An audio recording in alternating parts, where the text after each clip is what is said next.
Hello, bookworms, bibliophiles, and lovers of all things literature. Welcome to the next chapter of the Braless Book Guild podcast, where we discard our bras and take on cosmic beings, talking about books both published and unpublished. We are your hosts. I'm Jenna. This is Marissa. Hello. And Megan. Hi. And as always, before we get started, let's talk about what we're drinking today. Marissa, what are you drinking? I am drinking a cinnamon apple spice tea. I can smell it from here. I very much like apples and cinnamon and stuff, and that's my winter/fall drink of choice, so yeah. It's a good choice. I love anything appley. So Yeah, it's kind of like an apple cider tea. yeah, it smells good. As I was making it, I was thinking maybe I should have done this.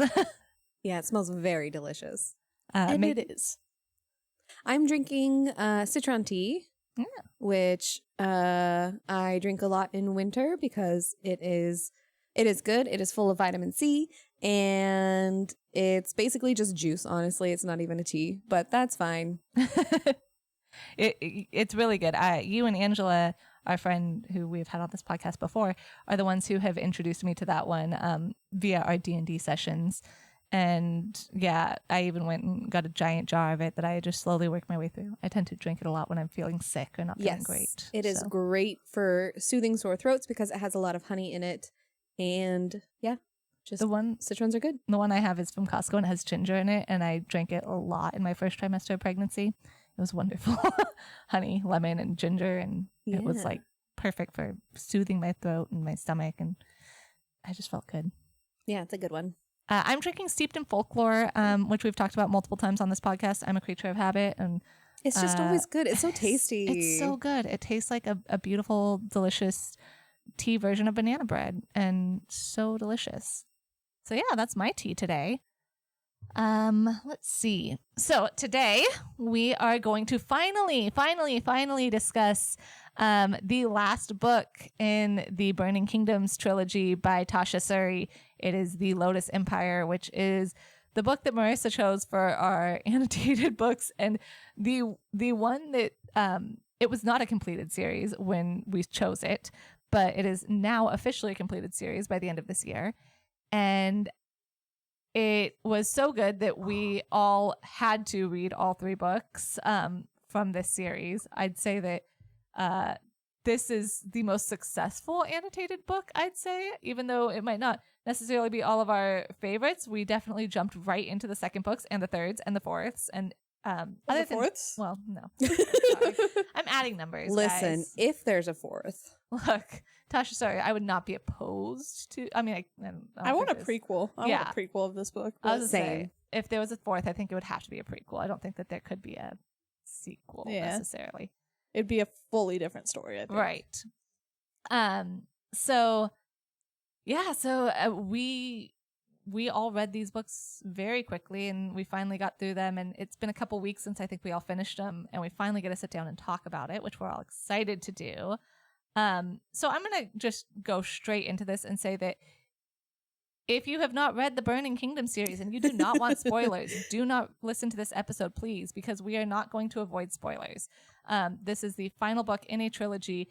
We are going to talk about spoilers for the other two. We are going to have to probably jump right into spoilers for this one, especially because it's been a few weeks since we finished it. So it seems like the ending is usually what sticks with people the most. So I have a feeling that it'll come up pretty quickly. So please go read the books or listen to it if you don't mind spoilers, and just be, pushed into reading it now after that, if you want to do it that way. However, everything will be spoiled. You will know the end of the whole trilogy and la-di-da. So yeah. If you're into spoilers, you can stick around. Yeah. Right. If you like spoilers, if you're the type of person who likes to read the last page of a book before they finish the book, yeah, totally. Come hang out with us. I used to do that. Come listen to this podcast and then go back and read the book, because we will convince you how wonderful it is. But yeah, so guys, what did you think about the last book for this series? Oh god, too many thoughts to just sum up. I have a lot of notes of things I want to go over. Some of them are nitpicky, some of them are overall like a big arching thing. Granted, I did like it a lot, obviously. I had a panic moment when we all bought it. And I was like, this is my book series. I need to make sure I finish it first. So I read it really quickly. I feel like it is our book series now. It is. We've fully taken it on. But here's the deal. I am the youngest sibling. And therefore, when something is mine, it's mine. Very fair. The youngest of three. That is Yes. important. I am also the youngest, but it doesn't care. It doesn't matter. Yeah, The no, youngest of three, I feel like it matters more. it's very much like I chose this one, so now it's my own special thing. And I love that I can share it with you guys, but this is mine. It's yours. Yeah. But yeah, no, I enjoyed it a lot. Obviously, I devoured it. I have things to say about it, but overall, I definitely think it was a wonderful trilogy and a good ending book. I agree. Yeah. I also really loved it. I don't think I had as much nitpicky things. I think I mean, in our group chat, I was just like, you guys, this book is stressing me out. It was a very, very stressful book, but in a good way. And I don't think I've been stressed out by a book in a really long time. So I think that that's a good thing, that it made me feel all of these things and this worry for the characters and for the storyline. And I kept thinking, like, there's only like 20% left of the book. How the heck is she going to wrap everything up? Granted, 20% is like 150 pages. Yeah. So... but yeah, I really loved it. I gave it 5 stars. I think I described this book as like, honestly, I described this entire series in the sense of one book. Yeah. Of like, the last book felt like the last bit of a book in an entire novel. So it felt like the climactic point and you're just waiting for the climax to happen. But it's like, what, 500 pages of that? That's a really good way of describing it. Like, this entire book is the climax. Yeah. Of the and that that's fantastic. Yeah, it was that is a great way, because I think that a lot of times, especially in trilogy books, each book seems to be its own storyline, whereas this felt like they all tied in so well together that this one did feel almost like the third act and the climactic point of the whole story and book, where instead of feeling like, wow, it had a really slow start, the whole thing kind of drew me in a little bit. But I will say that there were points where I was just like, all right, I need to move forward a little bit, guys. I want to get to the next There part. was a bit slow moments for you? Moment, not slow, I'd say more just that I wanted to get, like, okay, so for instance, as we all know, the whole thing with Bhumika, who she knows everything, and every time I'd get to her stuff, it's like she's on this journey to share this knowledge with someone, and I'm just like, and then it'd be like, and then she got here and couldn't share the knowledge, and I'm like, look, can we just get to the point where she shares the knowledge? Right. I need to know what the knowledge is. And like, so it was like these moments where I was just like eagerly anticipating what was to come. I will also say I felt like Rao was similar as well. Like, his storyline was basically the same, where he needed to go somewhere to listen to the Nameless One's prophecy or whatever to fulfill that prophecy. But it took forever for him to just get there. Yes. And then once he got there, I was like, oh, that's it? Okay. One of my notes of something I want to talk about with this book was the pacing of it. Yeah. Because I felt it was very inconsistent in a lot of ways, where it's like sometimes it felt really rushed. Like, Rao went to the north in like a chapter. Yeah. Like, it wasn't any journey or drawn out, whereas Bhumika's was like, she's traveling through to get to where she needs to go, and she's meeting these people along her way. So it's like, I felt like each perspective had a different pacing to it. Right. Malini had to go from Parajapfitpa to she went to like Ahuranya. 5 different countries. She went like all around the empire throughout the book, where like some people only went to one place. But with that also, it was like, I felt like I wished this was kind of a TV series that I could have watched, where I could have watched Game of Thrones style, like the different stories playing out, and they could have been more fleshed out, and it could have dragged on for more seasons. At the same time, I'm really glad it did not drag on, because I felt like that would have brought the book down a lot. Yeah. Yeah. Do you mean like it could have been one extra book? Yeah, like almost like Angela's notes in the first book was where she was talking about like, I feel like there's so many different stories in here. Yeah. And I got that for sure, but I didn't get it as much in the first book. In this one, I finally got to that point where I'm like, I wish this was several books of the different perspectives going on. Oh, okay. Because Bhumika had her own story that I think could have been its own novel. Okay, so like novella. Like how in Throne of Glass there's the Kale. Yeah. The Kale, he has his own book, Tower of Dawn, that is in coinciding with the sixth. What's the second to last book? I don't know. Book? I don't remember. Fifth book. So Empire of Storms, that would be interesting. I think that's it. Maybe totally threw that one out of my. It could have been any of those. I think that's I think it. that might be it. Because Kingdom of the Ashes is the last one. That's all I know, and it was the one before that. Anyway, I think that's an interesting point that it could have been, each character even could have had their own storyline, like a fleshed out storyline. Yeah, like I would have loved to watch. Like I would have loved to read. I said watch because, like I said, I pictured it more like a TV show. But I would have loved to read, like Rao and Seema's whole journey together, going up to the north and finding this stuff. Like they were a great duo. That was my favorite, but yeah. Yes. And like I said, Bhumika's whole storyline was like, it felt like a little novella where she ran into that family and there was a flooding and she helped out with that, and it felt like its own little mini journey within the overarching one. I need to now amend how we talked about earlier, like, oh, we want a prequel for this series and there couldn't be a sequel. I am going to amend that to Tasha Suri. I would love Rao and Seema adventures. Yes. Can we get what more? they're up to now? Like those didn't friendship. they go off? Yeah, they went off and like to explore the world and like, yeah. So that could be your fourth book if you want to write a novella. Rao and Seema's adventures. I'd totally read that, especially because I think that they would both like. And there'd be a lot of gay representation, lesbian representation. They'd have their lovers and have like best friends. I could see them totally getting up to no good. It would be so much fun. I think that was one of my favorite parts about their dynamic was that they were both gay. Yes. So, like, there was definitely no like sexual tension or romance or anything involved there. It was like, trust me, you're not my type. I know you're not my type either. Right. I felt so bad for Rao in the beginning when he was trying to grieve Aditya and he was having his like alcohol issue. And he was like, can I go home? And Malini was like, no, I need you. And he was like, I just want to go home. And she's just like, no, you can't go home. Yeah. But the thing that I appreciated about that was her way of helping him out too. She gave him a purpose. Eventually. Well, yeah, but it took her a while. But she talks about it, I think subtly, but she does talk about it of how Rao is her friend. Yeah. And she cares about him. They're basically brother and sister because he was raised with her. Yeah. Yeah. It's almost, but he's almost like the last person that she has left. Yeah. Because her heart sisters died in the fire.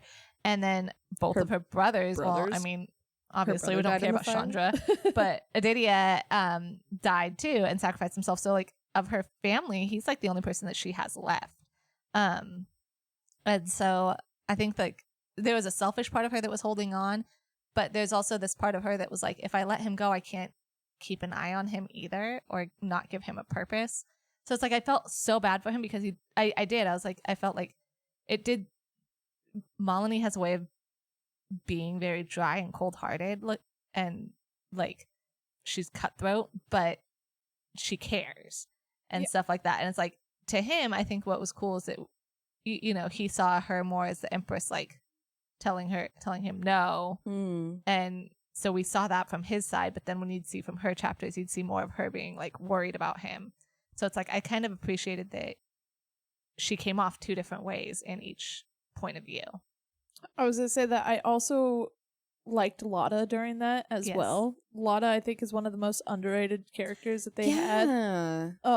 Because she cares and she's kind of the moral compass in a sense, but she does so in a logical way. And like I loved every time she had to like do something for Malini and she's like, I don't agree with this, but I'm still gonna do it.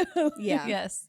But she was that bridge with them too, where she was that bridge with Aditya and Malini and helping both of them out. So she was cool, and it's interesting because it is insinuated that and it could just be the way I read it. I don't know. You guys can tell me if you read it differently, but I read it almost as like they were the core, like Aditya had his best friends who were Rao and I'm sorry, I forget his name, Prem. And they were like his people, and then Malini had her girls, and Chandra was a sociopath. But he had his weapons. and he had his weapons, and he had the priest. the priest that right. raised him super crazy. And Lotta seemed to kind of come in later, and she kind of was the bridge. She was the girl, but not really part of Malini's crew. She kind of was more Aditya's crew. And so it was kind of like she was that bridge, but she didn't seem like she was one of the two cores necessarily. But she also had been around so long that she wasn't just someone new to the group, like Seema. Yeah, definitely. You also talked about how Malini's coming off as cold. I think that showed through too, where what I really liked about Malini's character throughout the entire series, but especially throughout this one, is now she is in the position that Chandra was in, and so she has to make those decisions. And they talk about when she went to that village and they had burned those women, and it actually had made fire. And there was that moment when I read it, like, it felt like that pause moment of like, here's where you make that decision. Are you going to follow in his footsteps and realize he did this because he thought it was best to fight them off and he thought he was doing what was right? Or are you going to find your own way? And she found her own way. She was like, don't let anybody know about this. We are not endorsing this. We will find another way to do it, but we're not burning women against their will. Right. And so I thought that was really good of her character, of like, she does come off as this cold-hearted, this calculating, I'm going to make the decisions that are the hard decisions, and yeah, sometimes people won't like it, and maybe it'll be the wrong decisions, but it'll be for the right reasons. But she also is her own person, and she is trying to do what's right, and she is not following in the footsteps of what was destined for her. Well, what was beautiful about that too is that there's a ton of reasons why she never would do it, but you saw the temptation. Yes. And you saw her so good. think about it. And like, crap, I could have a weapon. Like this could help us. And like, what if Rao fails at finding this heart that's supposed to help us? And what if, I don't have anything else? And it's like that moment, that temptation of like, this could be the answer. And then to have her stay true to herself and like, and not give in to that temptation, not go down the dark side, if you will. Yeah, it was really beautifully done, I thought. Was it the general? I forgot his name. Makesh?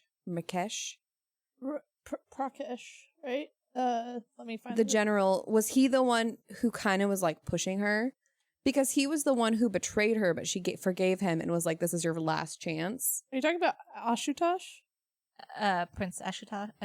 No, not the prince. The general. Oh yeah, the general Prakesh, High Lord General of the Army. Yeah, Prakesh.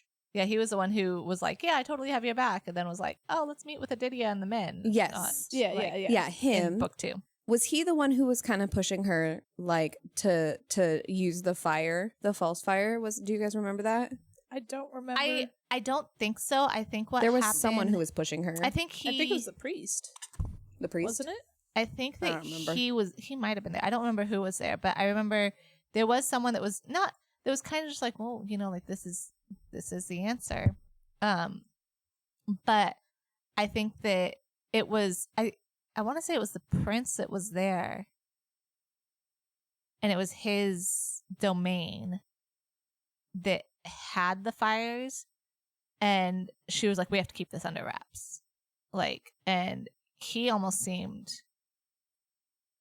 right, because it was the false orders, right, because they were burning people who had the rot, right, and then so they were just like, oh no, this is what we were told to do. And she realized her wording had been telephoned or whatever across the way, and that she meant like, no, we're trying to help these people, not burn them. right.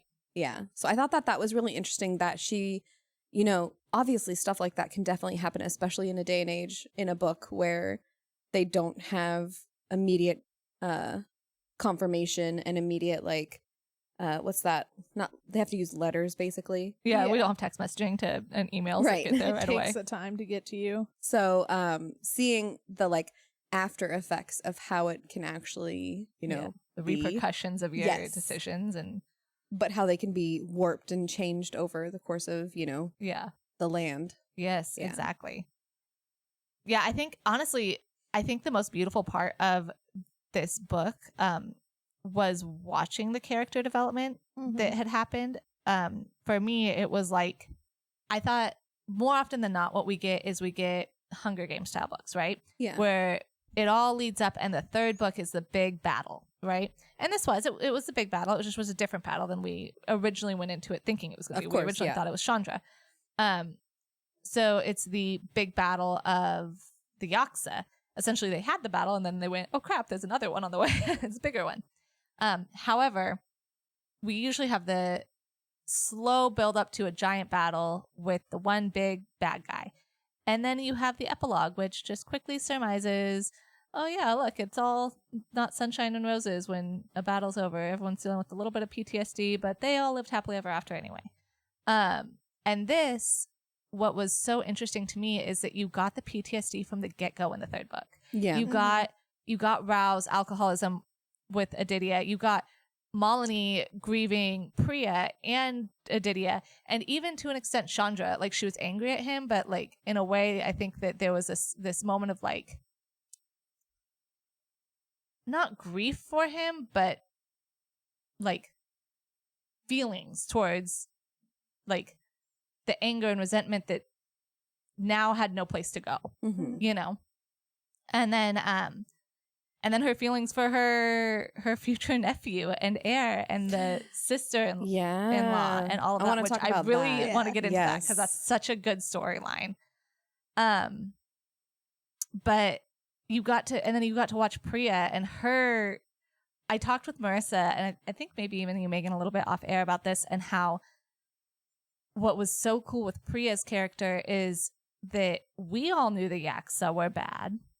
We all watched Bhumika and Rook and everyone living with the Yaksa, and we all knew, like, oh crap, they're crazy. This isn't going to go well. Like, we need to take on the Yaksa.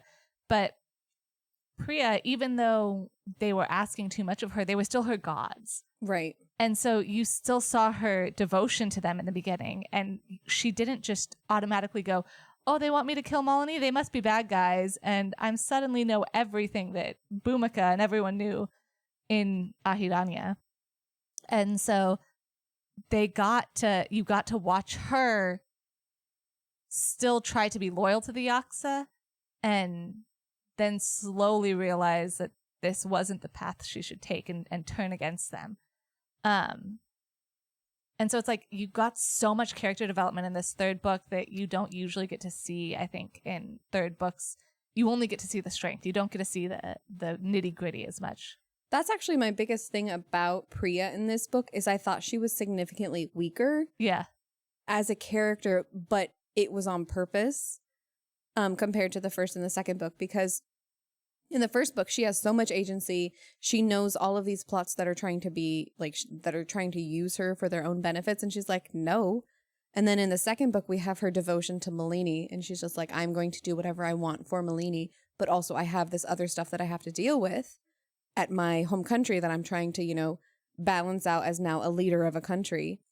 But then in the third book, she just basically stopped and was just like, I have to do whatever they say. Right. No matter what. And I know, like, it didn't take me until, like, I'd say, like, 70% through the book that I was just like, she's so, like, why is she doing all of this? What is her reasoning for doing all of this? And it was literally just to keep her own self alive, make sure Malini doesn't die, and to keep the everyone in Ahiranya alive as well. But before that, for me, I was just like, she's being like, does she not realize how stupid and evil these people are? Right. But then behind the scenes, well, around 70%, we realize, oh, she is figuring out a way to get rid of them. Right. And destroy them. Dang. She had this moment. It's like the beginning of the book, especially. It's just almost like she like, you see her in a different light. And I think that in a way it's interesting because it perfectly portrays religion. like people of power amongst men, people who can feel powerful. She was a leader of her country, even though she never really wanted to be necessarily. She was sure of herself. She was, she felt powerful. And then in this one, the dynamic changed because all of a sudden she was subservient to her gods. Right. And so her gods, she's not going to be powerful against her gods necessarily. So she had to, it was interesting to see her almost take on Bhumika's role of being more sly and subtle and being the, the snake in the grass where you don't necessarily see it. And she kept saying, what would Bhumika do? Right. How would Bhumika deal with this? Right. Which was interesting. And we have the unique juxtaposition of Malini not believing in her religion. Right. Even though she has the proof that, the mother's fire is real and all of this, but she's like, I don't believe in it and I don't care. But then you have Priya, who is like, I have to believe in this. Right. To keep my people safe. Right. Yeah. So it's so cool. It was so beautifully written. It was so well developed, I think. I've got a lot to say about the religion in this book, especially. So at first, when I first read through this book, I wrote a note that I was like, I feel like, and I don't want to give the author a voice, but reading it, I got the impression that religion was bad. Of like, every religion in this book requires a sacrifice. Is a sacrifice actually really worth it? You learn that the secret that Bhumika, the big knowledge that she has, is that the mother's sacrifice was because their faith was so strong. The faith in themselves, or in their god, burst through them in a fire that made it true. So that's why it has to be a legitimate sacrifice, because it was a sacrifice based on faith. Right. And then it's the same thing with the Yaksa. The Yaksa, the only way they're able to get their power and get to this earth and be a part of it is through the faith. The faith of the people is what opened the door to the deathless waters to come through, so that they could come through, so that they could make their mark in there. And the only way to help them is to hollow yourself out, sacrifice yourself. And I'm like, everything about every religion in this is just like terrible. Like it's interesting and it's intriguing, but it's also like, man, when you really look at the religion, it sucks, and religion sucks. But I don't know if that's actually what the message was supposed to be coming across, because, and I do appreciate the fact that, like, at the end, I have a lot to say about the ending too, but, like, Malini says, like, I never had faith in the mothers, but I have faith in you, Priya. Yeah. And that created a religion in and of itself, with her power of going in to help try to save Priya. So I do think there is a positive message about religion in there. But for me, when I was reading it the entire time, I'm all like, man, this author hates religion. It sucks. Like, all of these religions suck. And I enjoyed the fact that the way that she wrote it, of the stories of the religion, got changed over time. Yeah. That's what we were hoping for. And we knew it would be too, but also just having it being like, the mothers sacrifice themselves, and you think like, oh, they, lit a fire underneath themselves and burned themselves. But no, it was really like they were these warriors that had such high faith in this being that was trying to fight off these terrible beings, that they were able to become a weapon themselves. But even then, the faith is not a god. Right. It's the other beings chasing after the... Oh, yeah, no, that's also... They're all just cosmic entities. They're just cosmic entities that are just trying to destroy each other. Right. And the poor humans got caught up in it.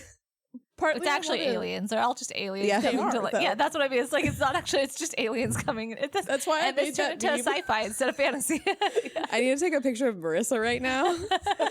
You have your arms up, like, you're like... But I was like, that's why I made that meme with the dude that's like, the whole meme is the like aliens, and I just put Yaksa. Yaksa. But no, I liked that, and the story that I got from it, and I don't know if they specifically said it, but I'm pretty sure the Yaksa were just trying to run away from this thing that's trying to destroy them. Yeah. And one of my favorite, I need to find that thing too. I wrote a note on it, but I don't remember if I wrote down the page. Oh, Priya, when she's starting to understand Maniara more, and she was talking about she wanted to say that Maniara loves you all so much. She loves you in a fathomless way my brain can't comprehend. She loves you like rivers and mountains and oceans love one another. It's impossible and ancient, and I don't know how such cruel beings can love so much. And it's like, that's what I loved about it, was like, yeah, they're the villains, but I understand their motives now. They were afraid, they were running. Maniara was trying to save her family, and in order to do so, they needed to implement themselves into this world, into this earth, so that they could survive. Right. And this other being is chasing them down, and that being implemented himself into this world in order to destroy them still. As both the nameless god and the mothers. So it's one, I don't know if it's like multiple beings that are chasing them or one being. I think it's the nameless god is the like one being that's chasing them, but it wasn't necessarily meant to be the nameless god. Yeah. And then the mothers believed in this god so much that they okay, so then they became when they immolated themselves. Yeah. So it was just such a good, I think it made such a good villain out of the Yaksa, of giving them a good motivation and being able to understand them. And I loved the thing that she said, she couldn't understand how such cruel beings could love so much. Right. But only each other. Yeah. Yeah. The idea that everything is connected outside of like the human characters is so, it's like, I think it's such a good way of doing a like really rich lore.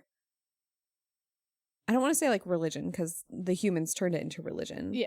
But like this really rich world building and interdimensional building, I should say. Yeah. But I really liked that. And I'm always one for books that turn, like, make sure that gods are like actually real. Yeah. And like actual beings. Like I'm thinking of Nevernight, where I don't remember, the Mother of Night or whatever. I don't remember, the goddess. Yeah. She ended up being like real. I always like that. I think that's so cool. Yeah.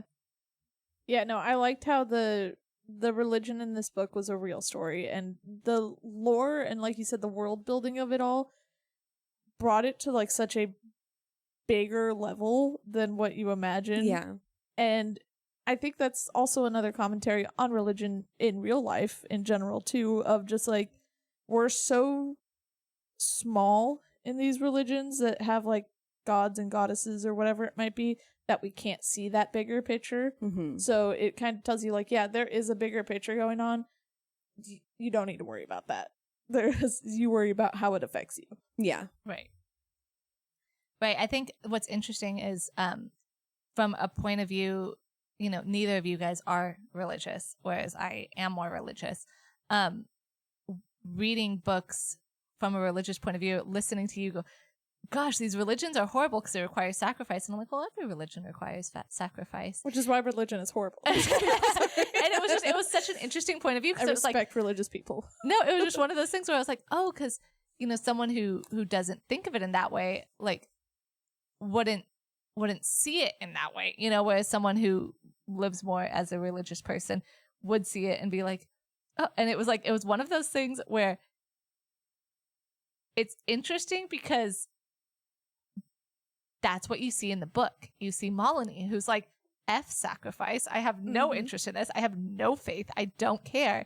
Like, your religions are stupid and suck, and I'm just going to use them as stepping stools to get higher because that's all I care about. And then you have Priya, who believes and who is like in depth and the interesting part, and we're going to have to talk about the end. I'm sorry, I'm bringing it up now, but the entire trilogy is leading you. Everyone's telling Malini she has to sacrifice herself. And Malini's like, I don't have any faith. And Priya, the one who does have faith, is the one who sacrifices herself. Yes, that ending. And so it's like, was so good. And it was such a good ending, but not in the way you necessarily expect. She still like saved herself and her small piece of everything so that she wasn't completely gone. But she also wasn't there. And it was like, but yeah, it was so interesting and wonderful to see it play out with them, and then also to be talking to you guys and see it playing out with you guys and seeing those point of views on that side too, which is interesting to me. Also, the ending, Malini, it wasn't actually Malini, it was Rao. Was it Rao who created a new sort of religion with Malini because Malini survived and she was totally unharmed? And so they're just like, she did sacrifice herself, but she came out of it like Khaleesi from the fires. The new mother. Yes. She is the mother of the world. But the interesting part about that was the religion that Malini created within herself with Priya. Yes. Of saying, like, I have faith, but I only have faith in you, Priya. And that manifested itself in her trying to save Priya by going into the Deathless Waters. And she had this, like, glow about her and was able to pull Priya back. Yeah. Because by that point, Priya was mostly gone and it was just Manyara. Mm-hmm. Which I think cool was actually that was one of my most interesting chapters was when it was Manyara / Priya. Yeah. Because they were one at that point. But the other thing is that goes with one of my favorite ideas on religion is created by the people. So they give the gods power. The whole American gods aspect of it. Right. And that's what Malini did, was her own belief gave power. Right. Also, an interesting parallel that was beautiful in this book was that Priya and Manyara are essentially the same person throughout the whole thing, and they both have the same drive. Mm-hmm. Priya is only trying to protect the people that she loves and her country and her, and it's like she is doing that and using the Yaksa's power to protect her people, whereas Manyara is doing the same thing. She is using Priya and trying to protect her people and her family and keep them safe. And it's like they're both fighting each other to do the same thing. And because we are human and because Priya is our main character, the Yaksa are the bad guys, but it could so easily have flopped and we could have been on Manyara's side too. Mm-hmm. Obviously, we don't usually like the conquerors, but unless it's written by them in history, then we like them. This is where it comes into that whole morally gray aspect of all of it. I think anybody in this book could have easily been the villain of the book. Oh, right. Yeah. I think Malini definitely was set up with a great villain origin story. Could have easily been the villain, and she was to a lot of people. I think, heck, even Bhumika, especially in that first book when she was growing her own little, like, secret army and took over her husband's house. It was like, she could have easily been the villain of like, oh shoot, this double agent who is now like destroying us, just depending on the perspective you read it from. Where I think other books, it's like they make it so black and white in a lot of ways. This one was very much like, I think you could have rooted for anybody and you could have seen somebody completely different than how another reader would have. Right. And that's what is really good because it felt more real life, and I felt like I could enjoy the characters more because they did have a lot more depth than, the good versus evil, the black versus white kind of thing. I don't know, she just did such a good job with all of the characters. There was so many little nuances and so much in there that I found myself thinking like, wow, this was so well vetted, well thought out. And I don't know, I could be wrong. She could have just been like, no, I was just trying to tell this story and I'm like looking too deep into it. But honestly, the way that it was told, I can't imagine that. I can't imagine that she didn't have so much that she was trying to say and so much that she was showing because it was so well nuanced. Even I was going to say, going back to book 2, the Ahiranians were devils and no one liked them. Yeah. And then Priya and Seema came around and they watched them save them all, and they were like, okay, yeah, you guys are kind of witches and we kind of still don't trust you, but at the same time we kind of do trust you, and so even though you stabbed our empress, we don't fully hate you. Like, you saw what's his face who she sadly accidentally killed, but Priya.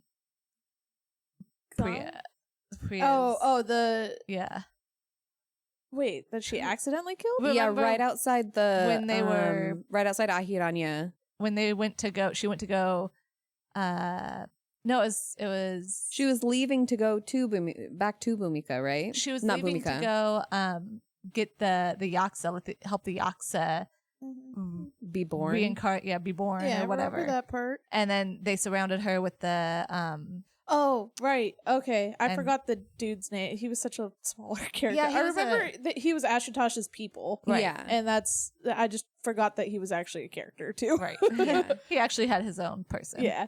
But he and Seema had a fun little exchange in book 2. Yeah. I think that was something I wanted to bring up is I also liked the fact that Priya and Seema had 2 different ways that they integrated themselves into Right. the society of the empire.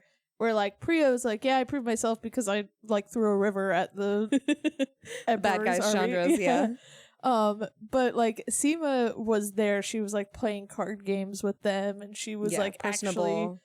being Fitting into. charismatic and fitting in with them. Mm-hmm. Priya was still kind of an outsider because she was that witch. Yeah. But Seema kind of showed them like, oh yeah, Ahiranians are people too. Right. So And I liked because of that, like, so many people stood up for her. Not, I mean, obviously there was plenty of people that were going to come after her for being Ahiranian and yeah, for Priya's actions, which showed the prejudice. But, like, at the same time, like, you know, she was imprisoned and these people were like, guys, like, but she's Seema. Like, we like her. And so it was cool to see people overcoming prejudices and also, like, the real life aspect of like when you get to know people that you may have originally had one thought on, but you learn more about them and realize that they're not that different from you. And it was Right. cool to see that. There was just so many little things hit on in this book, from religion to racism to power corrupting versus being true to yourself, to the fact that no one is all good or all bad and anyone could be the good guy or bad guy. It was like there was so many little things about this book that you don't usually get all of that in a story. Mhm. You usually get maybe 1 or 2 big aspects that they're focusing on. And it was cool to see just how much Tasha Suri could fit into these. I mean, look, they're hefty books, but they're not like Prior of the Orange Tree hefty. They're decent size, but not over the top. And the fact that in 3 books she built such a world and communicated so much of that was pretty amazing, I think, to me. I feel like I could write an essay on so many different topics on these books. Right. Like, you'd be like, hey, choose a topic like feminism. Sure, I can write an essay on that. I feel like that's the more obvious and easy one, especially at the beginning. But then, like, okay, how does political intrigue affect religious beliefs? And like, how Yes. does this work? And I was gonna say that Malini is basically the Henry VIII, as Jenna mentioned earlier, how she used religion as a stepping stone to get whatever yeah. she wanted. I was like, she's basically Henry VIII, where he Yes. was like, I'm no longer Catholic, I'm Protestant, and I want divorce. I like how she just used the priests who were like, okay, so you got to sacrifice yourself now. Just like, actually, the mothers spoke to me. Yes. I don't. They told me I don't have to do it. Oh, let's go into the ending where the priest hired a fanatic. Yeah. Yeah. And was basically like, I need you to make sure. This is when I was like messaging you guys. Like, I'm so stressed, you guys. Yeah. I'm so stressed. Where this woman who was hired onto Malini's guard retinue and was like, I am here to make sure you survive. And when the one priest, the main bad priest who was kind of haunting her throughout the whole books, basically immolated himself, sacrificed himself in order to set the entire Ahiranian forest on fire just to kill Malini.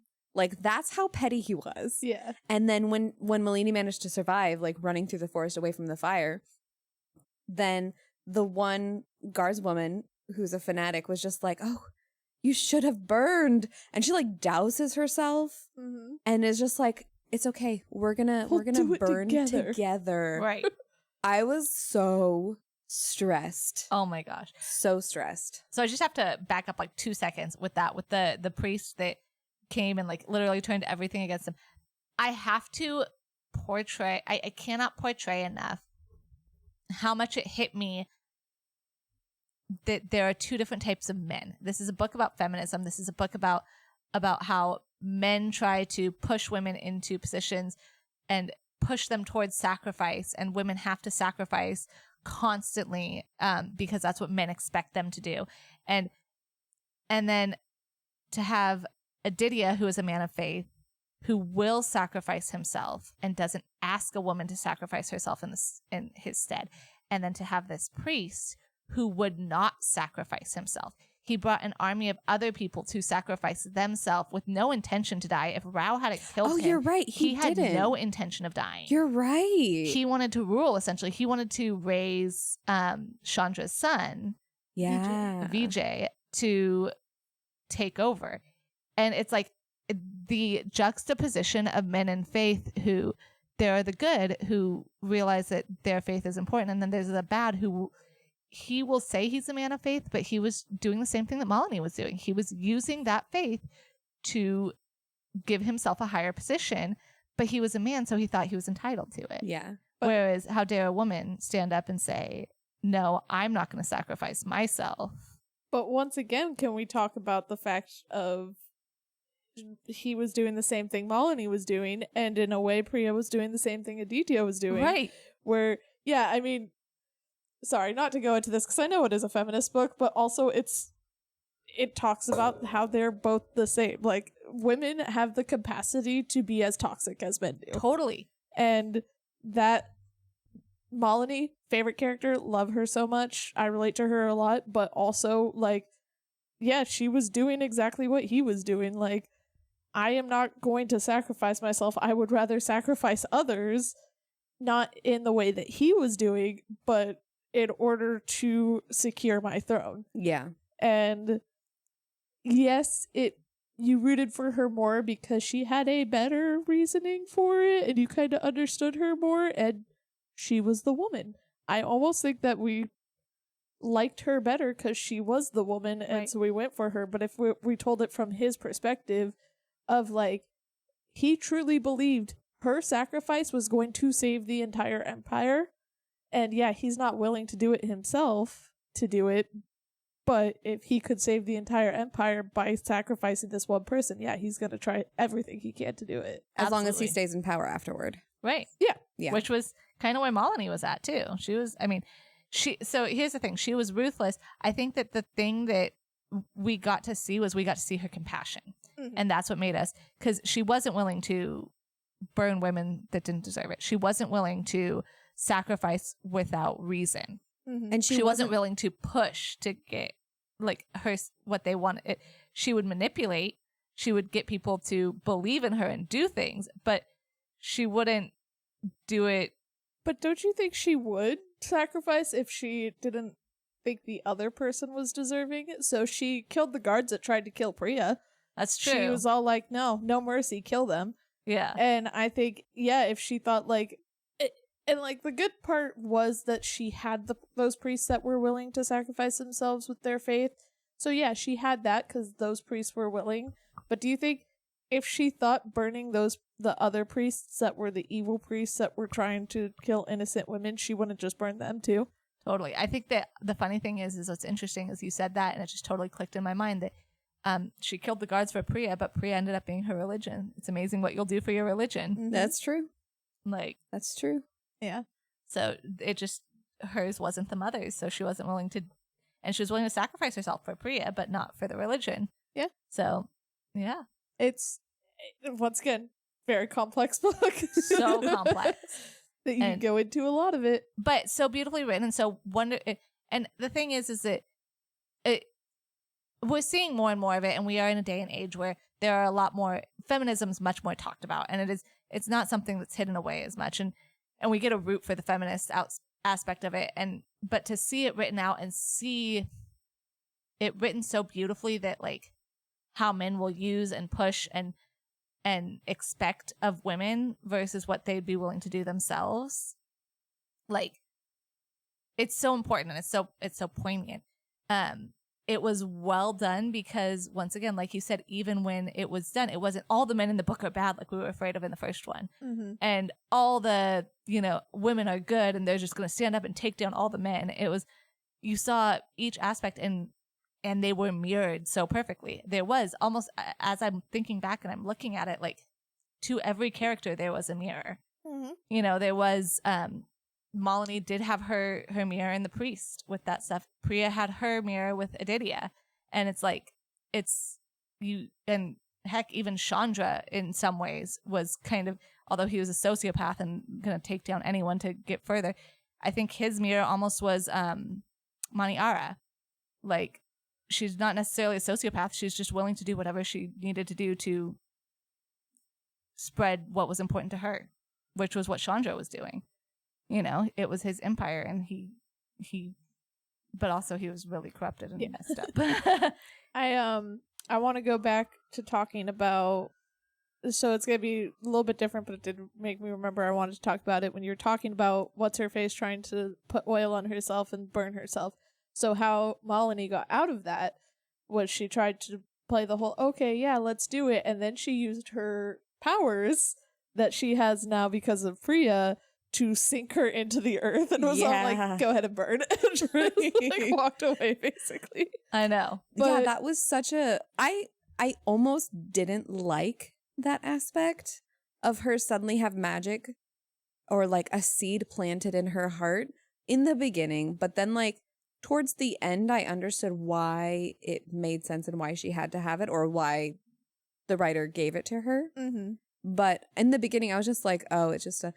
I was waiting for it to be a moment that they could talk to each other telepathically, and she did turn it that way, for that way they could dream. Mm-hmm. And I was waiting it for it to be like a fated mate moment where they're just like, oh, we can communicate telepathically and stuff. And that's that was something I actually really liked about it. I liked they had the dream connection. You're like, why do they have this dream connection? And then she had the flower in her heart, and that's where she realized, like, she's stuck with me. And I think it was supposed to play off at first of like, is this a hallucination? Then it was like, no, this is real. Like, you can actually see the flower inside my chest right now. And I thought it was rot. Like, I thought, okay, she's really cursed now. And it was technically. Sort of, yeah. Yeah. But, and it was just, and the fact that was because it was Priya's heart. And then Priya's heart has that connection to Maniara.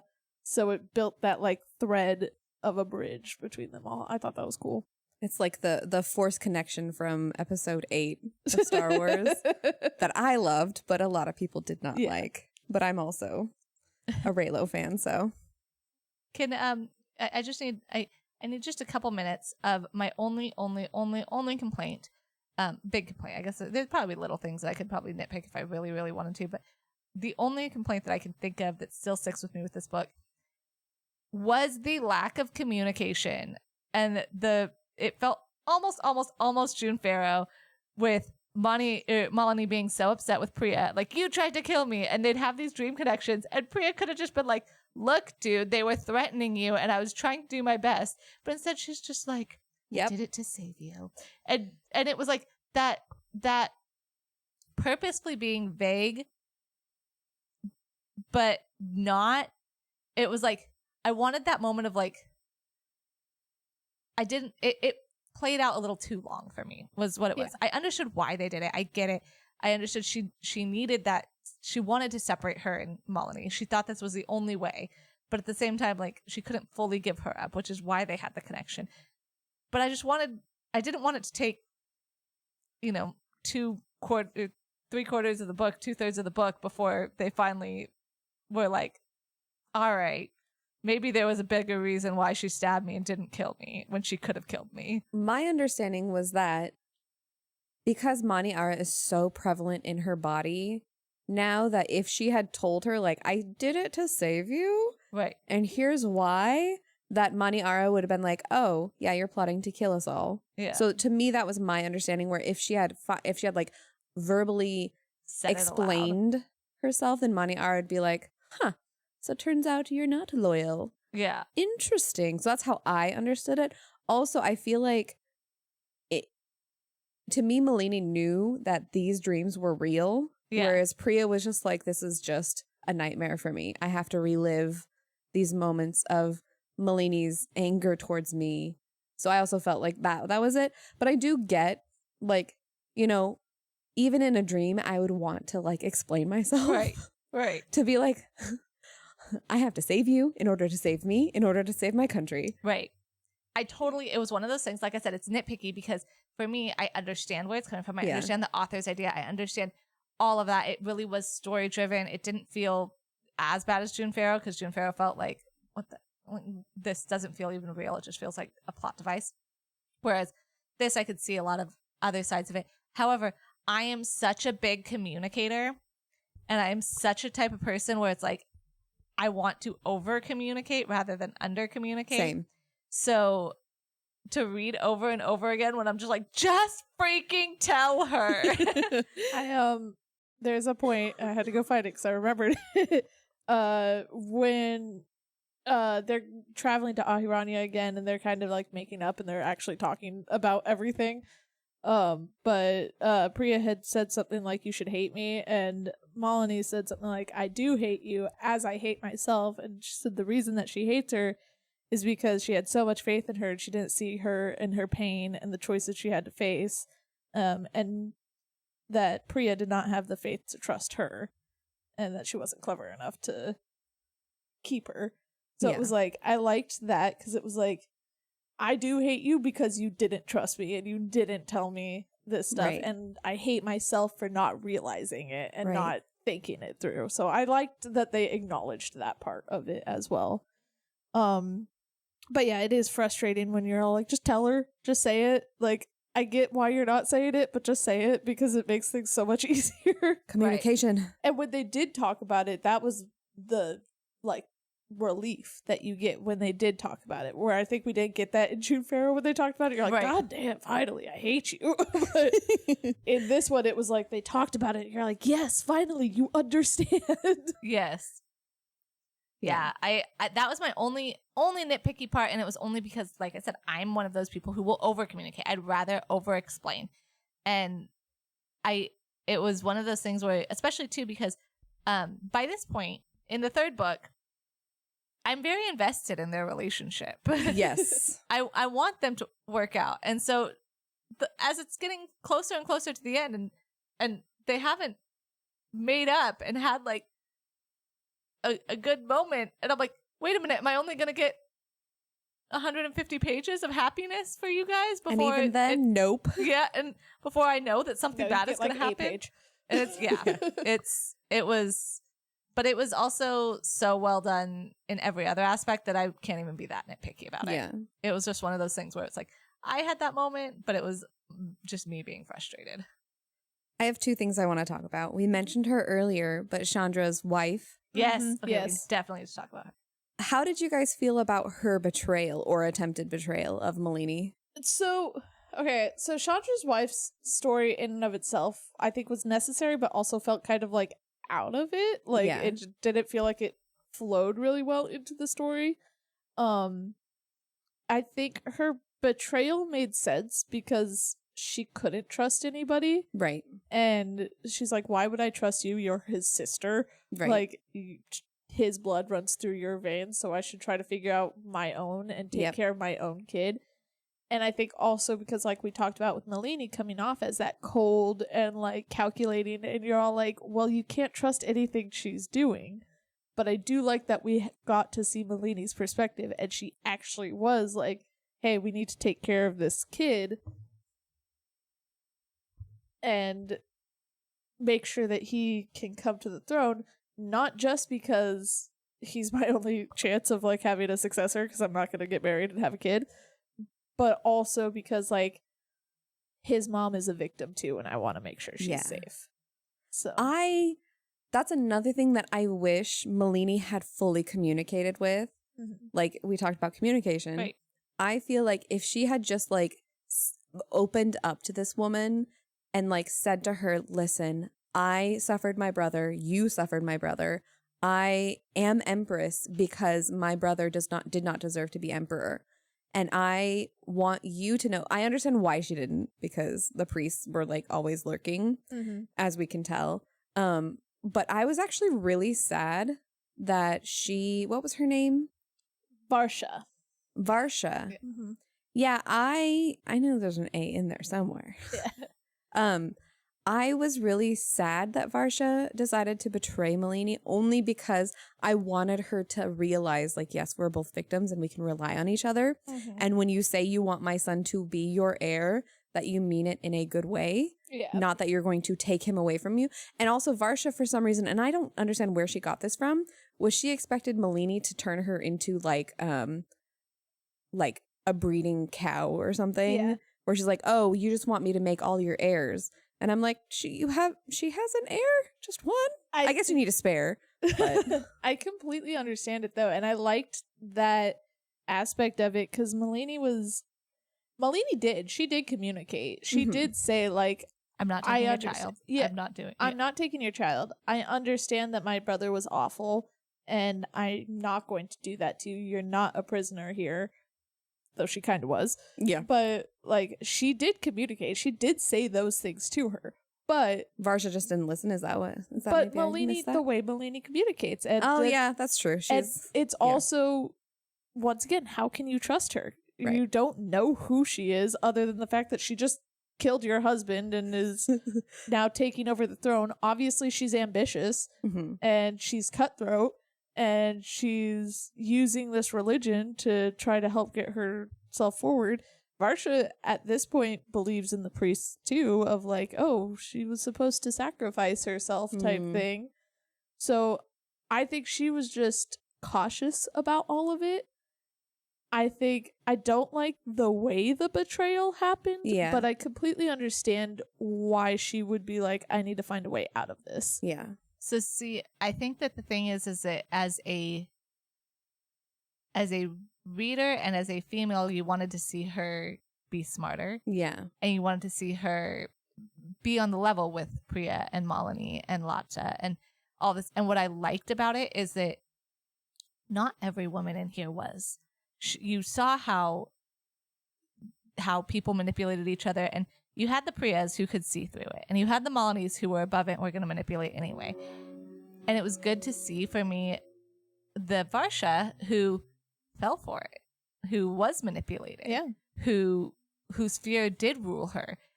But what I loved even more was Malini's response. She could have gotten cutthroat. She could have killed her. Yeah. And taken her son and raised her. And she even has the moments, even when the son's first born before the betrayal, where she was like, anyone else would take him. And I could see it in Varsha's face that she was waiting for me to just take him and raise him as my own. But like, she didn't. And he was young enough. She could have. And she told him, like, at what point, like, you know, I'd raise him and then he'd find out that I killed his mother. Like, that would just ruin any. And I don't want him to become Chandra. Right. I don't want him to have reasons to do this. I want him to be better. And I love. You either have to get better and find a way to actually overthrow me, or you're going to live like this. And it wasn't knock it off or I'm going to kill you next time. It was get smarter. Like, and it was get up to my level, essentially like challenging her because you're like, this was an amateur attempt and I saw through it and you got caught and I'm not going to kill you even though I could, and I'm not going to do everything else that you expect me to do because I'm Chandra's sister, you know? And so it was like, it was one of those moments where you saw Malini's cutthroat, but you also saw her being better than what she could be and what too many other people fall into. Ending generational trauma. Right. And also like just everyone thinks that power comes from vocalism and might and like, oh, if I hit hard enough, if I do the worst, if I'm the person that shoots you or punches you or has the bigger weapon, I'm the more powerful person. And she has that ability, but power doesn't necessarily come from that. It's also from making the decisions that are going to play out 7 chess moves ahead.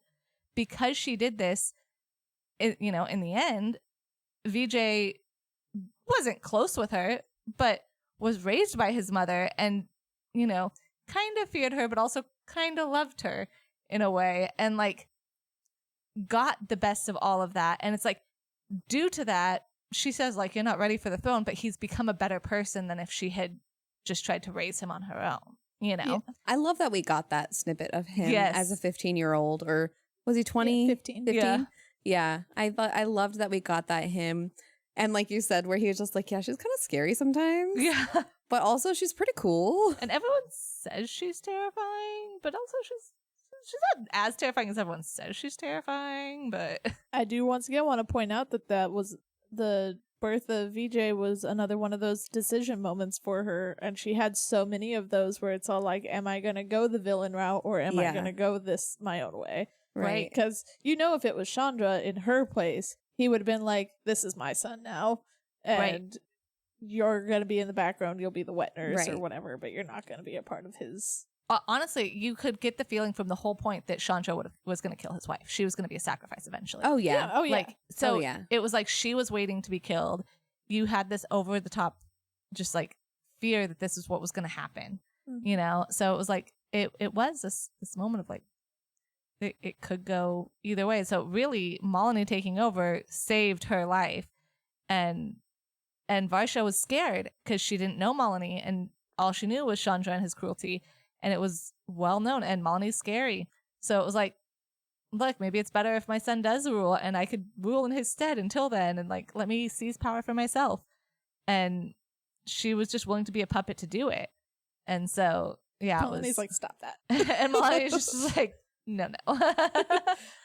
But yeah, I thought, honestly, what I liked about that was it did seem a little out of left field. It did seem like an added in thing that didn't necessarily need to be a part of the storyline. But it also built the storyline in other ways that it was so well written into it. I think I just didn't like how it was executed.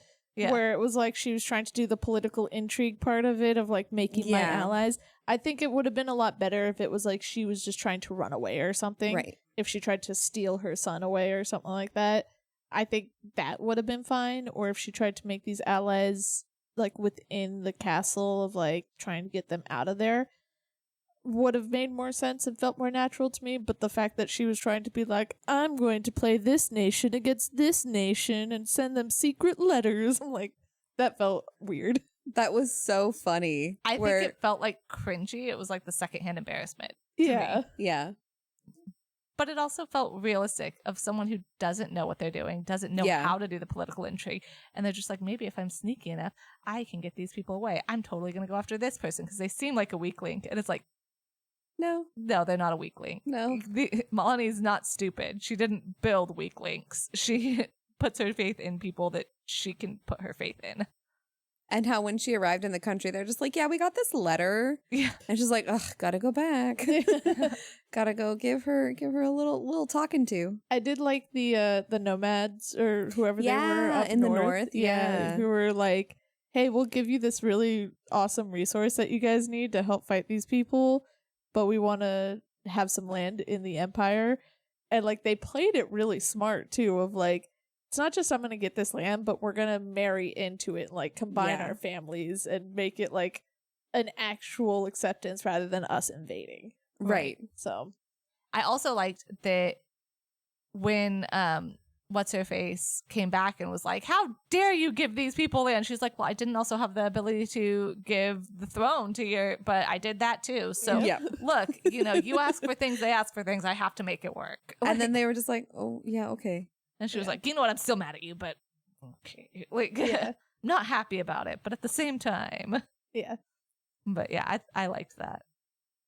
You had a second thing you wanted to bring up too, Megan? Yes. It was, I found it so interesting that almost all of the lands had a yaksa like buried in the lands. And I wasn't sure if it was like the rot that spread that was able to like birth them, or if they had died there and then were able to now, because of the rot, become alive again.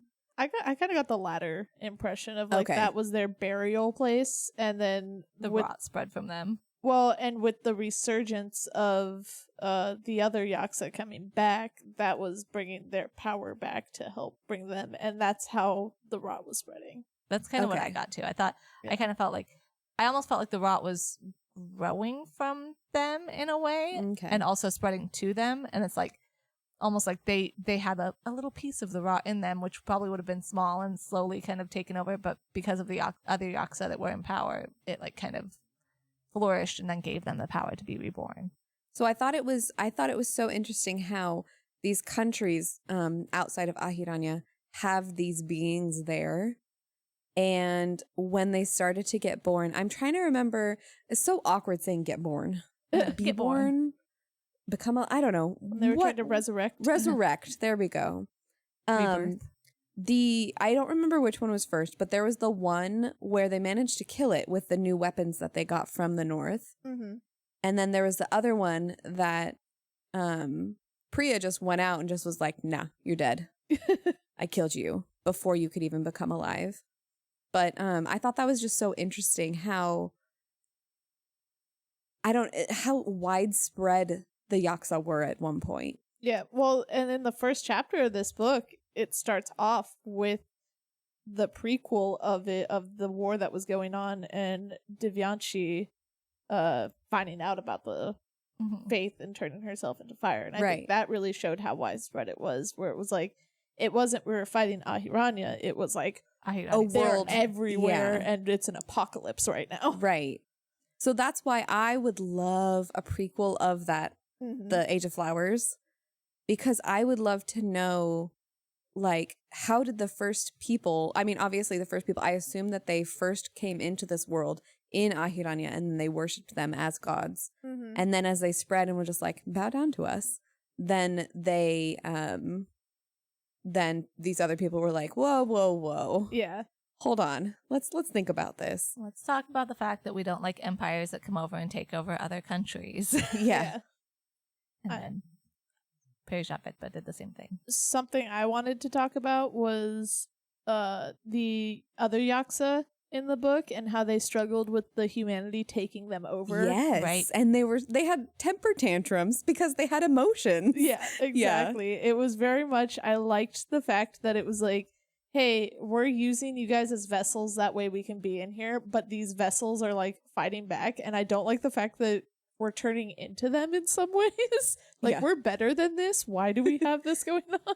Or like, and feeling pain for the first time. Like, they know pain, but like human pain. Yeah, and they don't understand how it's felt from that perspective. Yeah. Yeah. I actually, like, towards the end, as they were all dying, as the fire was like taking over Ahidanya, and they were going up the Hirana. There's the Hirana.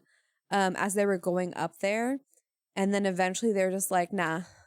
Yeah. We're done. And some of them were like, no, I'm not done. And they're like, no. We're done. We're done. This is it. We're done. Yeah.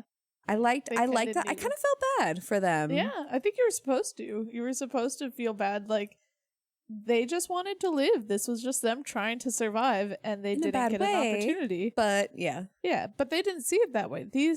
So they saw it as like, humans are not on their level. Yeah. They're much lesser than them, and they're more of like vessels for them. Right. So they didn't see them as quote unquote people.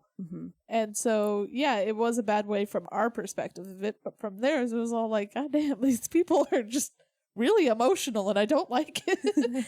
It always makes me think of, like, this book specifically made me think of Ender's Game, where the buggers are a hive mind. And so for them to go to a planet and communicate with someone, in order to nudge them, they would like kill a bunch of people. But because we are all individualistic, to us that was murder. Yeah. And they didn't understand that. So then suddenly now we're in this war, and they were just like, we don't understand why we're in this war. We just wanted to nudge you and say, hey, we're here. Yeah. Hello. Sorry, spoiler alert for Ender's Game. It's been out for 35 years, 40 years. At this point, you should know. So yeah. But I thought that was interesting. And I thought that was like a similar vibe to now, these beings of just being like, yeah, we're here to take over. You don't matter. You're just like ants that, Thank you so much for your faith in helping us come here. To honor that, we are going to take over. Yeah.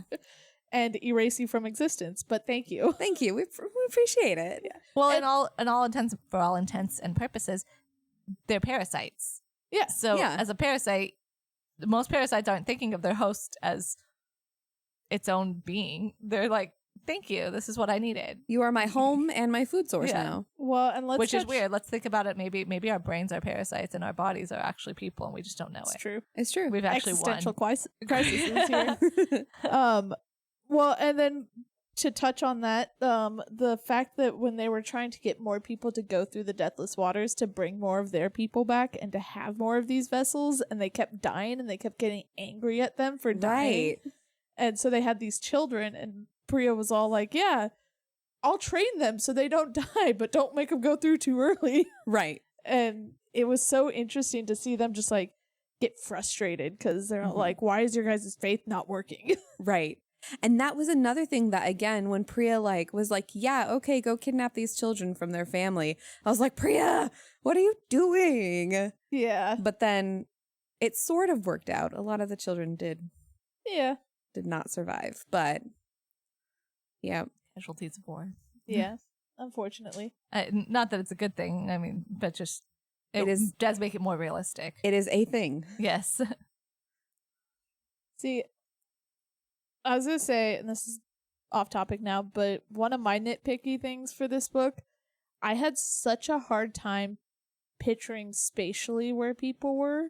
Yeah. Especially at the end when they were like, Ina, Hiranya, running through the forest. Now they need to get to the Hiranya. But I thought they were already there for a second. And I got very confused as to like placement of people and how they were traveling through it. I just think the whole book I had that issue because we're just like everyone's traveling so far in such a short amount of time that I didn't have an awareness of how time worked, how these countries worked. It did make sense when they would make the what were those? Those bone like fast way? travel. Yeah, the fast ways. That was fine. Yeah, that was fine. I like when they did that. But everyone else who didn't have those, I was like, wait a second, can you what? Because to me, this book would have lasted over like a year. Yeah, it should have, and I don't know if that was what she was going for. Yeah, I don't know. Like I know the first Game of Thrones, I think the first 3 books are within the span of a year, so it makes sense to me that way.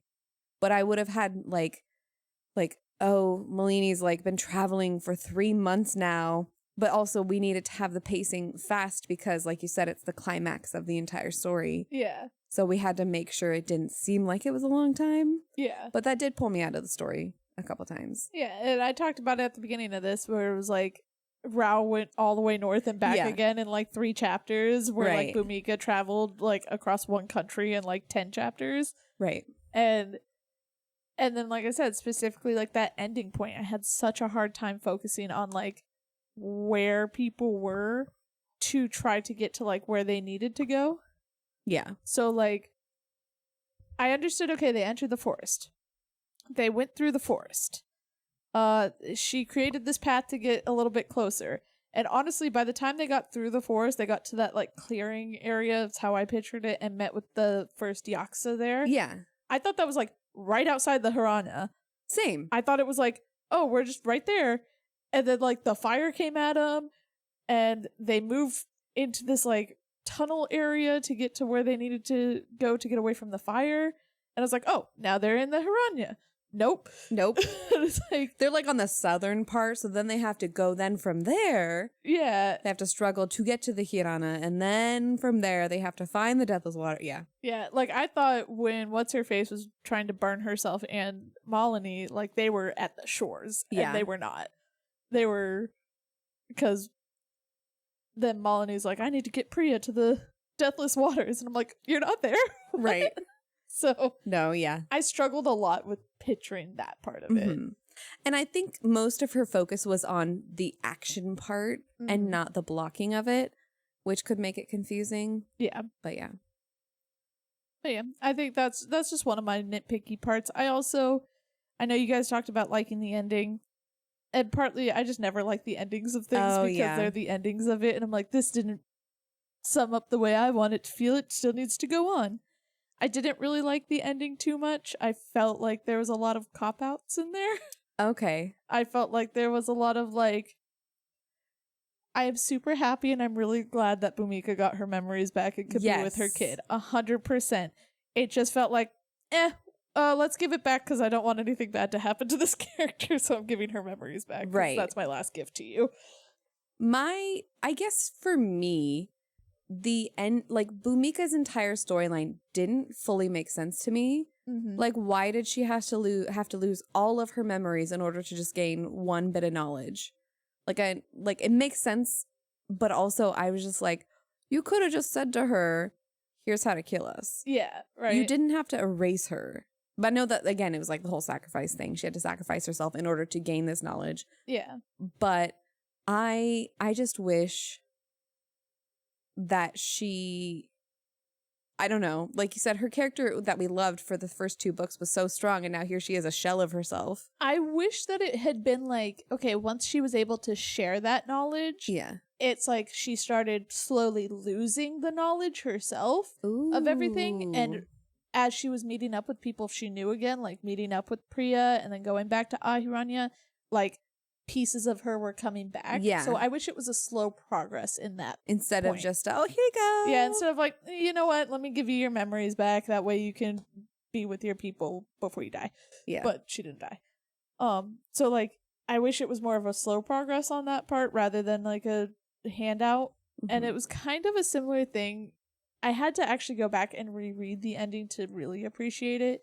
Because when I first read the ending and I was just like, I'm devouring this, I need to get to the next part, it like felt like a lot of things just came out of nowhere in that. Like I didn't fully understand how Priya was saved by Malini the first time I read it. Because I was like, it was just like, oh, she was dying and now she's a god. And the god's like, no, I refuse to.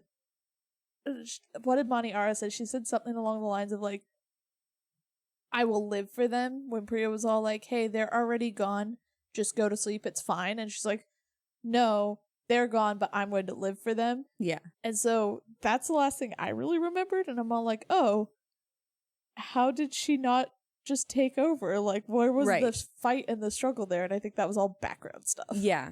And I didn't like that. I was very confused. Basically, when they like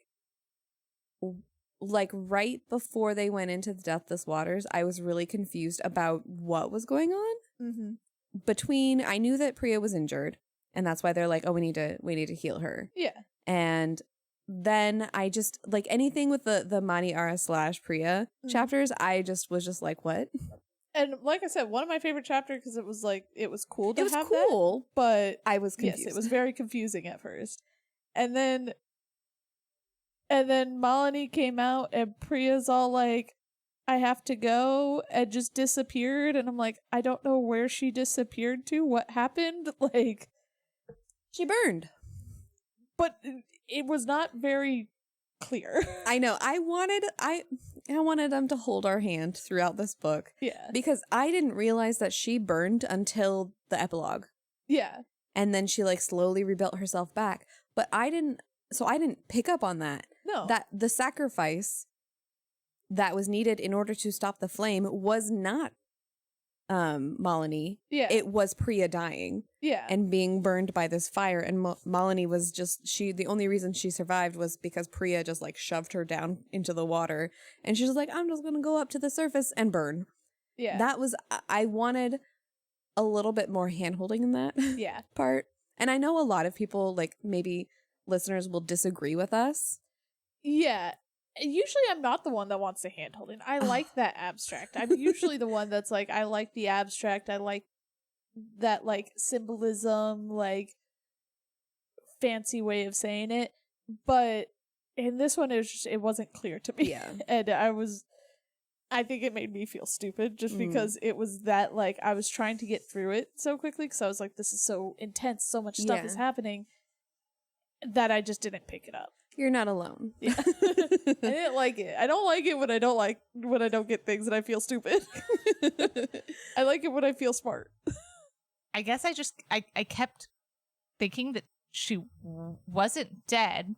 So I just thought like, okay, she's going to be back. And then it was like 15 years in the future. And I'm like, wait, so she's not back, but I thought she wasn't dead. And somehow she's still around because she saved a part of herself.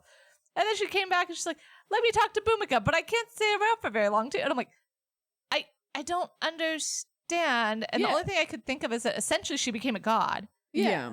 Which is what I think the point was, but it did feel a lot like I had to make those connections rather than having it explained better to me. And I like that they pointed out that she couldn't completely destroy Maniara, or else she would destroy anybody that was touched by the Yakso or the rot. So she would destroy Bhumika, who was thrice born, and she would destroy the people that were influenced by them, so which would ultimately destroy Ahiranya. So she couldn't destroy Maniara. She kept her there. She just told her go to sleep. Yeah. Right. And then my question is, was the Deathless Waters, was that a portal to their world? And that was like the life force or something? A portal from the cosmos. Yeah. Yeah, the cosmos. Okay, yeah. Yeah, because they say something in there that she, because I think it was when they were, I can't remember if it was when they were one or when it was right before Maniara and Priya got together, but Priya was asking Maniara, she's all like, did our faith open the gates for the Deathless Waters? Yeah. And I think that's what it was. Their faith opened these gates to the Deathless Waters, which were the gates that let the Yaksa in. Okay. And so it is kind of a portal to the cosmos in a way. And But- that's why they can go into the Sangam, which they use to be in the Deathless Waters, which is in the cosmos. Okay. And then in order for her to like keep everyone alive but still basically put Maniara back to sleep was to dam up Yeah. the thing and just have a little trickle of water. Yeah. Which could also be that like little bit of like, oh no, something bad could happen again Right. hundreds of years in the future. Right. But then I think that's partly what Jenna was saying, where she became a god herself, and Right. so she's a god to protect from that happening again. Oh, okay, Which is that's good. also why Malini never aged, because Malini became Has a her. god too. Part, and is part So of it. cool. She just hadn't fully ascended. Yeah. So I've read a couple books where the endings are similar to this. I talked to Marissa about this, Mhm. where the two people, they end up dying, but then they like meet each other in like an afterlife kind of thing, or like the in between, and they go off into the sunset together. And I love that. yeah. I personally love that. I just like, you had an unhappy ending, but you still got your happy ending. Yeah. I think that when you can take the happy ending or the unhappy ending and make it happy by showing that next level, it's like it allows for the heartbreak and the sadness and the realism that not everything turns out and happily ever after, but it also Gives you hope. Yeah.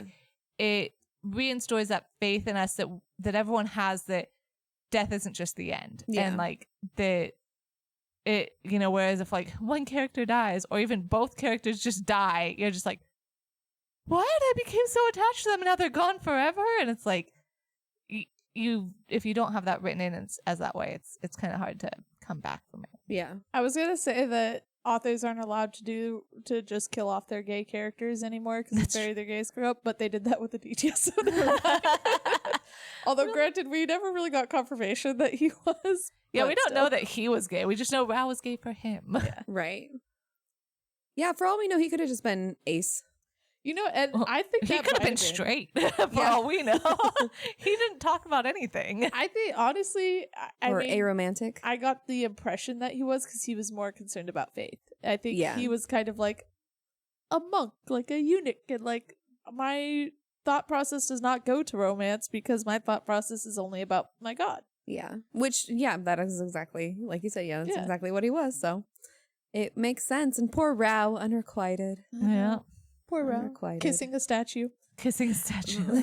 Yeah. That was he was one drunk. of the sadder moments. He was drunk. I will say, For I sure. expected that to come back because of the way that she wrote it. I thought that was going to come back and somehow bite me later.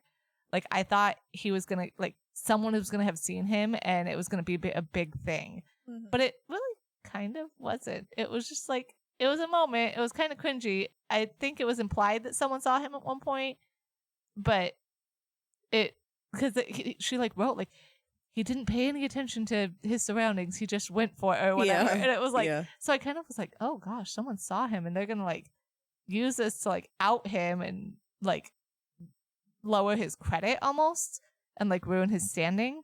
But they didn't really. And Well, I'm they glad didn't have that an it opportunity. didn't. He got banished to the north. He's the Empress's best friend. Right. But he's also the one, it's his prophecy. It's everything. Mhm. He's the one that pretty much set her. That's true. So if all you his fault. discredited him, Freaking row. in a world where, because they talk about Perishat Vitba was not LGBTQ friendly. Right. So if they had discredited him and everyone turned against him, it would have been very easy for people to start turning against Malini, but that would have taken the whole book in a whole nother direction. Yeah. Okay, another reason why I really want a prequel series of this is I want to see Ahiranya prior to being taken over by the Empire. Yeah. Because they talk about the culture of it so much and how it was very accepting of LGBT. And it was like they have all these stories through the, what is it, the bark mantras? What? I can't the remember. bark box mantras or the bark. it was something box mantras too, right? I don't remember. I remember Monsters. it was 3 words, but it was bark mantras. But they talk about like these different tales that are like really fun and like folk tale stories stuff. And I would love to see that culture prior to being taken over by the Empire and becoming this like the pits of the Empire type thing. Yeah. So I definitely want a prequel series. It would have Tasha been really Suri. cool. It would have been very, very cool to see kind of the rise and fall of Ahiranya, because it does seem like they had this like very like lived this high life of like being this really open, unique thing. And it obviously the Yakuza seem to be like rising in power, that obviously spreading and taking over, which is probably the beginning of the end for them when everyone started standing up against them. Yeah, I imagine they were like, they had this thriving community and country that was very like artsy and very cool and stuff. And they had this religion that just came about and they're like, oh, look at these people. They're all about flowers and life and nice things. And so they built upon that religion and it just slowly infected them until they became the bad guys of the story. So once again, I want to watch that happen. Why did I just like think Flower from Ghosts and a cult? It really was Flower from Ghosts. Oh my goodness. But yeah.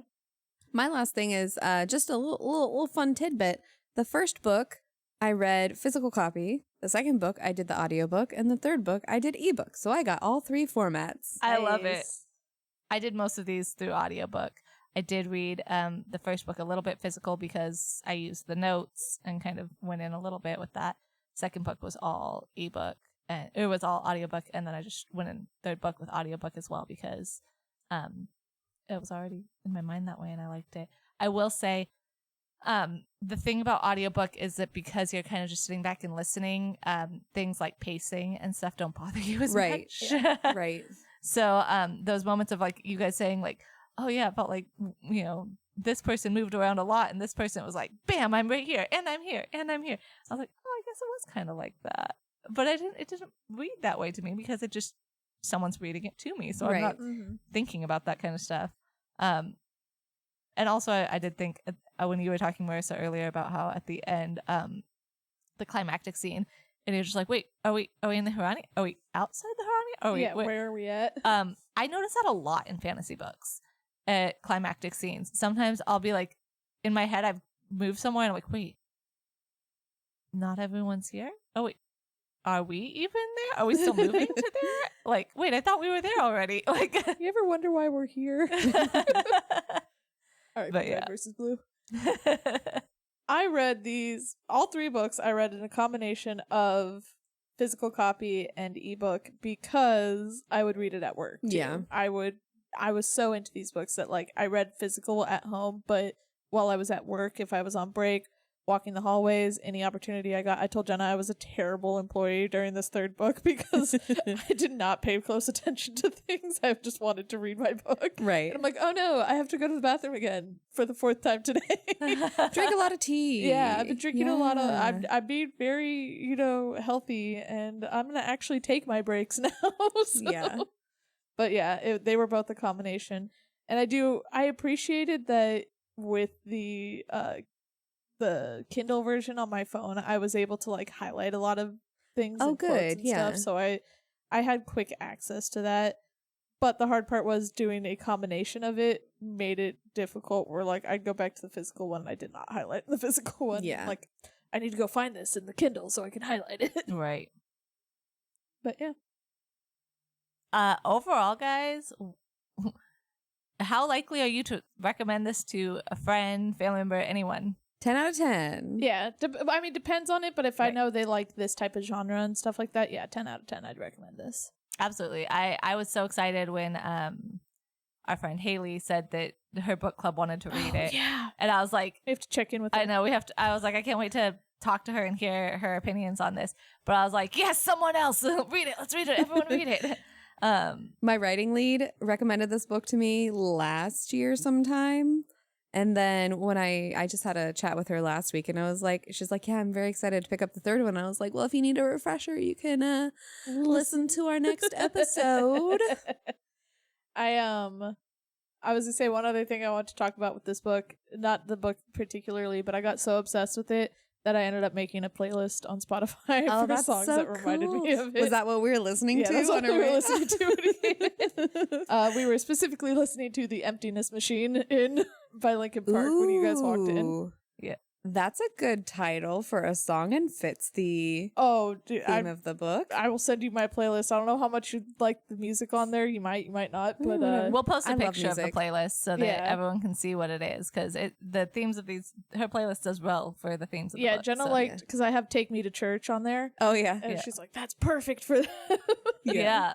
So Yeah, it was beautiful. yeah, I got obsessed with this.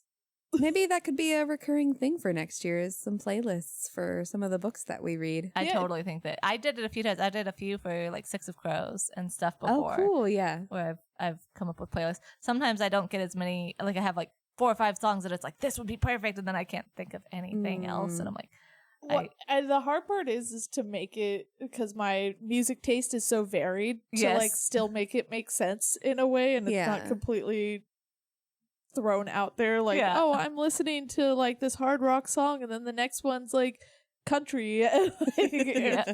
It still needs to flow. Yeah. right. But it would be fun. We should totally do that. Definitely. At least for our big books. I think the ones that like we recommend to each other, we should totally all try to come up with some songs and make a playlist out of it. Oh, no. no. I know. You don't have to, but my music taste is 2000s rock. And then I see what the from problem. 2006 I got into Japanese music, so I know a lot of good anime openings and closings from 2006 to 2015 maybe, and then from 2010 onward it's only K-pop, so I know nothing. Like everyone's like, oh, Sabrina Carpenter, and I'm like, who? What? I know Taylor Swift is a thing. Yeah, there you go. That's it. So Don't worry. I mean, I'm not exactly like up on. Megan's goal: find a Taylor Swift song that matches this book. okay. Here we go. We got this. But yeah, I want to put it out there because I think the playlist is fantastic and fits it very well. Yeah. So I was really proud of it. And maybe Tasha Suri could listen to it and be like, Yes. yeah, this is really good. Heck yeah. Writing music. Or she's going to be like, no, this was not what I was going for at all. This was not my vibes. Yep. All right, guys. Well, usually we end off and we ask each other what we're all reading right now. Do you guys want to talk about what you're reading right now? Sure. Yeah. Let's start with Marissa again. We'll just keep going in the same circle. Sounds good. So I just started a book called 3 Parts Dead by Max Gladstone, who wrote one of the authors of This Is How You Lose the Time War. And it's basically about a necromancer who was hired to bring a god back to life. Cool. That's fun. Yeah. I love it. So the magic system in that is like, it's kind of like lawyers and they all work on contracts and stuff. And then the god, there was like a war of the gods, and the god that died, his essence runs a city, and so the city's starting to die, and so they hire her to help bring him back to life. And I'm not very far into it, so I don't know how that goes yet, but she has to team up with the chain-smoking priest. I love it. Which is very interesting. This sounds very Terry Pratchett, Neil Gaiman kind of Yeah, a little quirky, bit. interesting, fun. Yeah. I'm intrigued. What about you, Megan? I just finished last night. I finished Firekeeper's Daughter, which I highly recommend. And I started The Foxglove King by Hannah Witten. Oh, you'll have to tell me how that is. It's on my TBR. So far, it's really good, where she is also sort of a necromancer. Oh, Yeah. but it's like a all around. curse kind of thing. So yeah, I'm interested to see where that one goes, and then if I'm interested to read the next book next year. Yeah. How about you, Jenna? I actually am reading Book Lovers by Emily Henry. Yeah, Which I think will round out. I think I've caught up on all her books now officially. I'm pretty sure. So I just started that one. Not too far through that. I just finished Funny Story, I think yesterday. So I'm reading Book Lovers because I think that'll be another quick one, and I'm trying to finish up as many books as I can before the end of this year. Yep. And it's a nice fun one. I do love Emily Henry. Yeah, she's really fun. Yeah. And Book Lovers was my second favorite. Beach Read was my first, and then Yeah. Book Lovers was my second. Oh, good. I'm Yeah. I'm intrigued. I can't wait. I'm enjoying it so far. I think Marissa would enjoy the characters in it. The character development, it has a lot to do with sisters and Yep. their relationship together. So I did want to tell you real quick, Megan, that Elias, Jenna's son, always points to an Emily Henry book. I don't know which one it is, but Funny Story, actually. yeah, always points to that one and goes, Megan's book. Yes, he knows, because he wants to pull all my books off my shelf, and I won't let him pull the ones that aren't mine specifically. Like, I mean, I try to keep the ones that I care about, especially too. But I'm like, no, that's Megan's book, and he goes, Megan's book. Don't touch it, Elias. Don't touch it. I'm like, yeah, Elias, don't touch it. So yeah, That's so cute. He associates me with books. My He job does. here is done. Yeah. So long, and thanks for all the fish. He's definitely he's going to be my little mini reader. He's already pulling my books off, getting comfortable, and popping them open. I loved when he pulled it up. I was reading a book with him, and so he pulled out a book to read. So he's like, I want to read like T.T. Rissa. So he opens it up. And then, so we're sitting there together, him staring at Bluey with the book open in his lap. And then he decides he wants to read the book I'm reading, so we switch books and refuses to let me read the book I'm reading. Yep. And instead give me a Bridgerton book. There you go. Nothing says Marissa like an offer from the gentleman. Yes. Anyways. So usually I would end this with a quote, but I'm actually going to ask Marissa to read the quote because she has the book with her right there. So even though I'm hosting, Marissa gets to read the quote. It's just because I found the book and I have It's the your book, Marissa. It It is my book, so it is my quote. It's Yes. your book. I graciously let Jenna host this episode. But She it's did. my book. But it's mine. All right. So we will end it with a quote from the Lotus Empire. And it says, "There is nothing worthless about a broken thing, be it a tail or a man." I love that. That was Lata, right? Lotta talking to Rao. Yeah. I love it. And I think that's such a good ending. Yes. Like, this has been a wild ride, you guys. Yeah. If you had told us last year when you sat down and you said, oh, this is the book that when we announced what books we're going to be reading for next year, and you're just like, yeah, I'm going to read this. And if you, like, future us had told past us, oh, yeah, you guys would read the entire series and record them, I'd be like, no, we don't have the time for that. Yeah. But we did it, and I'm glad that we did. Yeah. I'm glad we got it in, too, by the end of the year. Yeah, good I'm work. also really glad that we all read the second and third one close enough that we Yes. could discuss them. Well, so we did. We Well, did. Yeah, you guys did. Marissa read the first and second, right back to back in the early beginning. But third one, especially, we got to talk a little bit fresher in our minds. It's not like anyone had to wait months for the Yeah. other people to catch Right. up, Definitely. which was great. All right. Well, thank you guys so much for listening along. Please find us on Instagram and follow us and like and review and do all those fun things that you do to promote us and so that we know that you like us and we can keep making all the fun content for you. Look out for Marissa's spoiler memes for Yes, we will be Burning posting. Kingdoms. We're trying to get better at being podcasters and doing social media. So we've been doing fun things like making memes and trying to get reels ready for you guys, and we'll be posting more of those things. So if you've read along and you've listened to these episodes, totally check out. We'll have a spoiler meme section that we're gonna post, which was amazing. Marissa made the best memes ever. The best. Look I forward hope to that those. Tasha Suri looks at them and just laughs her little heart out because they're amazing.